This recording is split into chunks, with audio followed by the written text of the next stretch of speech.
deepest fear is not that we are inadequate. Our deepest fear is that we are powerful beyond measure.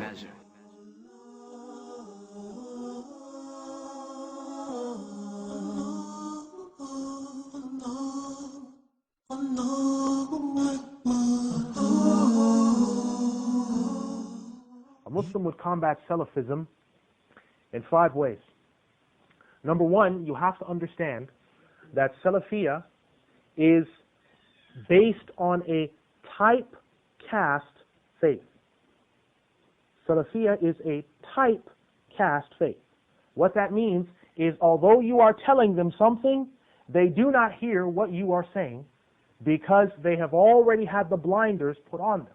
So when you tell them, here is what it says in the text, and they look at it, they do not accept what you are telling them because they have been taught not to heed or understand what you are telling them. So what you have to do is you have to give them questions against their organization. And do not attack their cult heroes. Don't do that. Question their organization. You should say, are the founders of Salafiyyah great men of knowledge? Well, yes. And does Salafiyyah accept the authority of the Khalifas and the righteous rulers of the Muslim world? Yes. Then why did the righteous Ottomans kill them? In fact, when the Ottomans killed them, they beheaded them and then buried them without praying on them. Now, when you look in the books of fiqh and judicial rulings, that's only for kuffar. Why did the Ottomans do that? That's the first thing you should question. The second thing, is their belief an orthodox belief? Well, sure it is, absolutely. Then why did all of the orthodox authorities oppose them if their faith was orthodox? Notice how I'm not attacking them specifically as people. I'm questioning the organization. Because when they start to question the organization, then you can start to open them up. The third issue is, well, what does Salafiyyah depend on for salvation? He said, well, if you've done your good deeds, if you've been an upright person, then you're going to the Jannah. Well, based on deeds. Yes. Well, there we are. The Orthodox didn't feel that way. In fact, one Sahabi was talking about how great it would be when he died. He said, I can't wait to die. Why can't you wait to die? Because I get to go into the presence of Allah. The Sahaba had 3 lines of poetry that they used to say. They said, we were saved from the fire by grace, made to enter in the Jannah with mercy. They didn't say deeds. With mercy. And we were rewarded with further benefits based on our deeds in the Jannah. That's not the reason why you go into the Jannah. The reason why you go in is the faith based on the mercy of Allah. But Salafiyyah has a different principle of that. And to ask them, well, if everyone else is cursed because they don't follow the Salafi way, everyone else is astray, and only you are guided, then you've got a serious problem, because you've got the hadith of the Prophet Muhammad ﷺ, stay with as-sawad al-a'zam. In Arabic, that means the vast majority. The vast majority. Got a serious problem. Because the vast majority is no good, then that means everyone's finished. Finally, another issue is this. If we have to finish off all the madhabs, forget about them. There's no point in following the fiqh of the madhabs. And we can only understand Islam through you. Then subhanallah, we didn't know there were prophets after the Prophet Muhammad.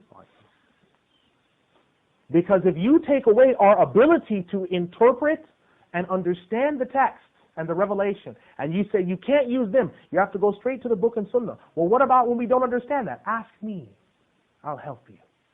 Well, you are a prophet then. Because if we can't understand it through any of the other texts, remember, the Hanafi madhab came through who?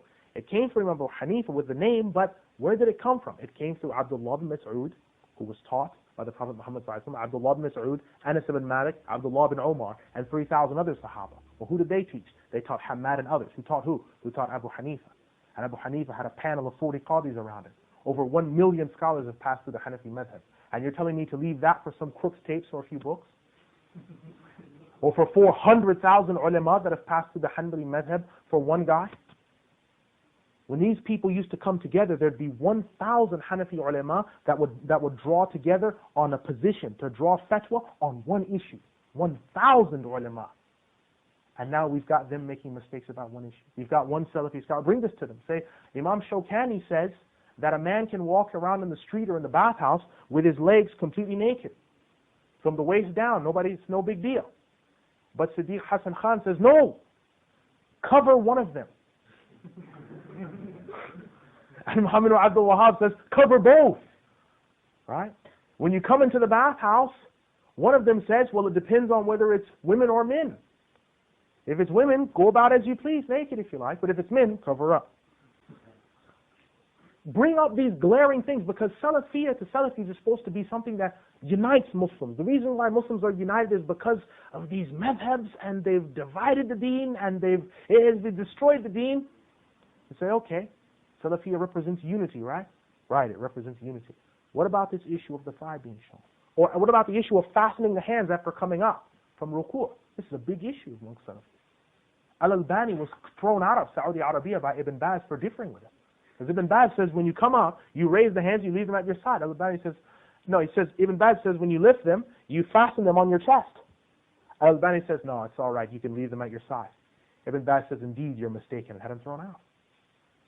Thrown out of the, he was exiled to Jordan and kept on house arrest. So what unity is there in that? Our issue is this. We unify on the broad principles. Need fiqh, need to pray, right. Number 2 principle, the way of prayer. There are 4 major groups of Sahaba, 4 ones, and that's how the madhabs came down to us.